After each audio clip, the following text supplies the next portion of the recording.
my name's Aurora, and I'm going to read to you today The Glass Coffin. Let no one ever say that a poor tailor cannot do great things and win high honors. All that is needed is that he should go to the right smithy, and what is of most consequence, that he should have good luck. A civil adroit tailor's apprentice once went out traveling, and came into a great forest, and as he did not know the way, he lost himself. Night fell, and nothing was left for him to do but to seek a bed in this painful solitude. He might certainly have had a good bed on the soft moss, but the fear of wild beasts let him have no rest there, and at last he was forced to make up his mind to spend the night in a tree. He sought out a high oak, climbed up to the top of it, and thanked God that he had his goose with him, for otherwise the wind which blew over the top of the trees would have carried him away. After he had spent some hours in the darkness, not without fear and trembling, he saw at a very short distance the glimmer of a light, and as he thought of a human habitation might be there where he would be better off than on the branches of a tree, he got carefully down and went towards the light. It guided him to a small hut that was woven together of reeds and rushes. He knocked boldly, the door opened, and by the light which came forth he saw a little hoary old man who wore a coat made of bits of colored stuff sewn together. "I am a poor tailor, whom night has surprised here in the wilderness, and I earnestly beg you to take me into your hut until morning." "Go your way," replied the old man in a surly voice. "I will have nothing to do with renegades. Seek for yourself a shelter elsewhere." After these words he was about to slip into his hut again, but the tailor held him so tightly by the corner of his coat, and pleaded so piteously, that the old man, who was not so ill-natured as he wished to appear, was at last softened, and took him into the hut with him, where he gave him something to eat, and then pointed out to him a very good bed in a corner. The weary tailor needed no rocking, but slept sweetly till morning, and even then would not have thought of getting up if he had not been aroused by a great noise. A violent sound of screaming and roaring forced its way through the thin walls of the hut.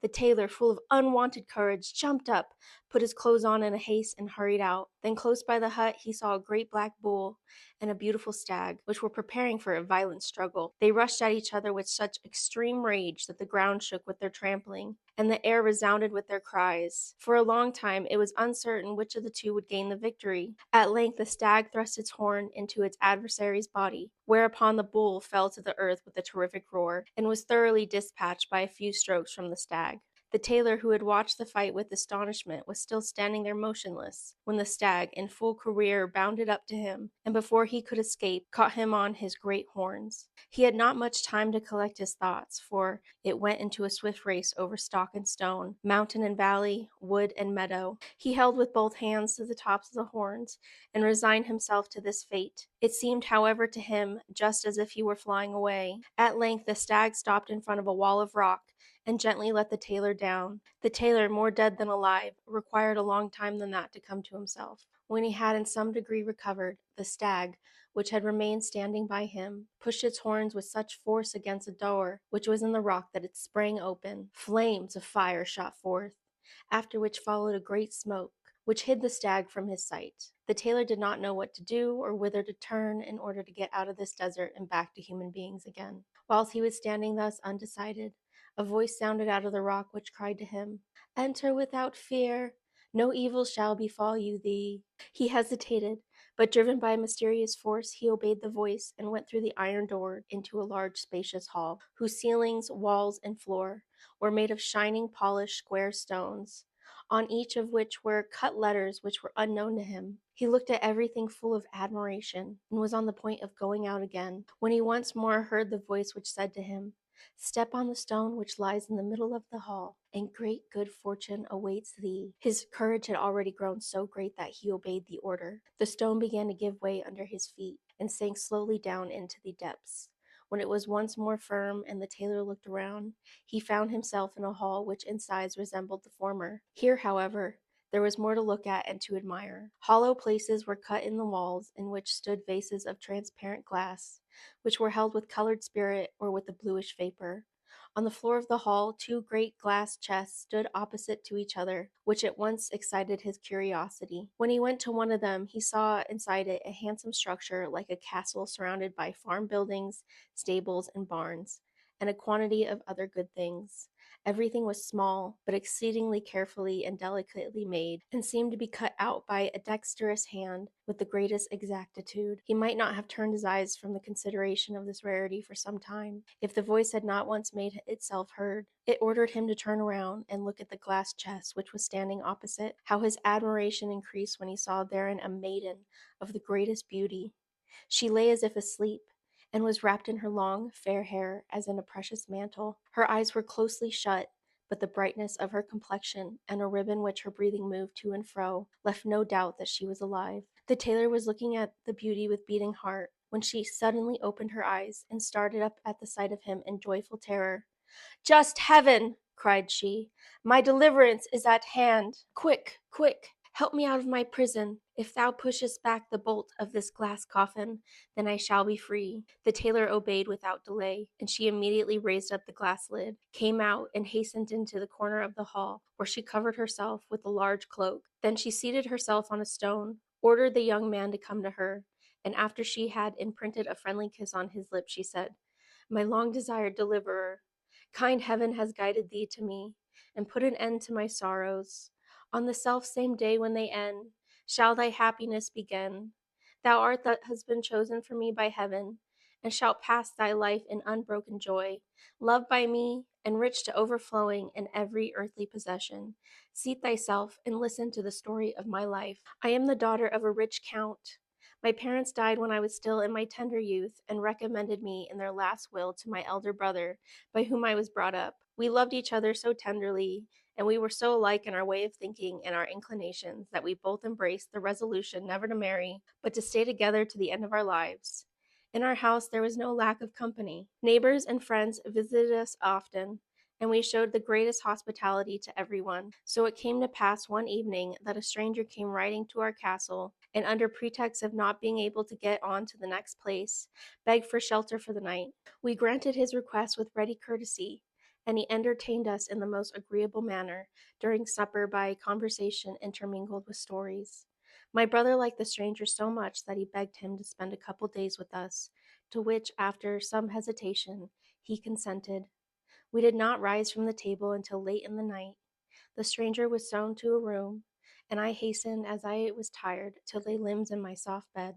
Hardly had I slept for a short time, when the sound of faint and delightful music awoke me. As I could not conceive from whence it came, I wanted to summon my waiting maid, who slept in the next room, but to my astonishment, I found that speech was taken away from me by an unknown force.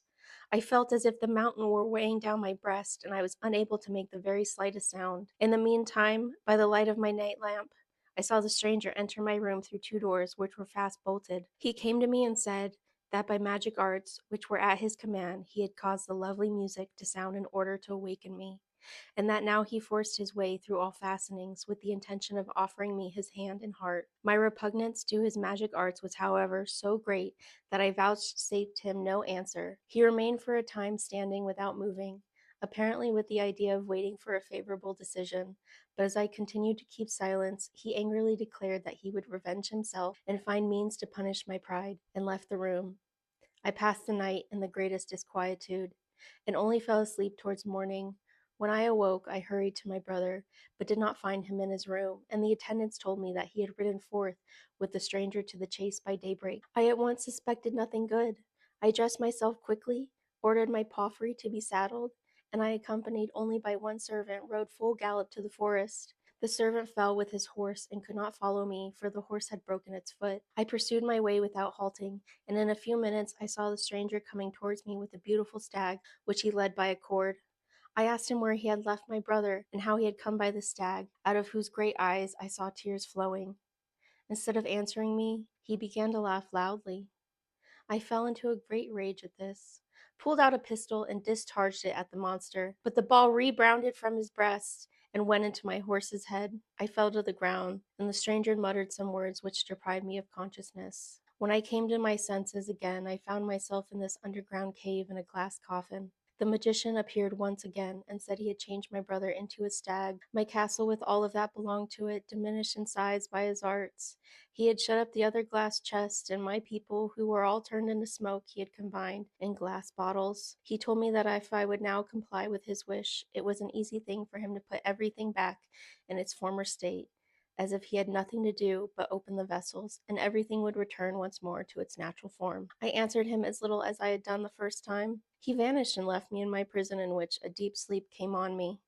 Amongst the visions which passed before my eyes, that was the most comforting, in which a young man came and set me free. And when I opened my eyes today, I saw thee, and beheld my dream fulfilled. Help me to accomplish the other things which happened in those visions. The first is that we lift the glass chest in which my castle is enclosed onto that broad stone. As soon as the stone was laden, it began to rise up high with the maiden and the young man, and mounted through the opening of the ceiling into the upper hall, from whence then they could easily reach the open air. Here the maiden opened the lid, and it was marvelous to behold how the castle, the houses, and the farm buildings which were enclosed stretched themselves out and grew to their natural size with the greatest rapidity. After this, the maiden and the tailor returned to the cave beneath the earth, and had the vessels which were filled with smoke carried up by the stone. The maiden had scarcely opened the bottles when the blue smoke rushed out and changed itself into living men, in whom she recognized her servants and her people. Her joy was still more increased when her brother, who had killed the magician in the form of the bull, came out of the forest towards them in his human form. And on the self same day the maiden, in accordance with her promise, gave her hand at the altar to the lucky tailor. The end. The end. Hi, my baby.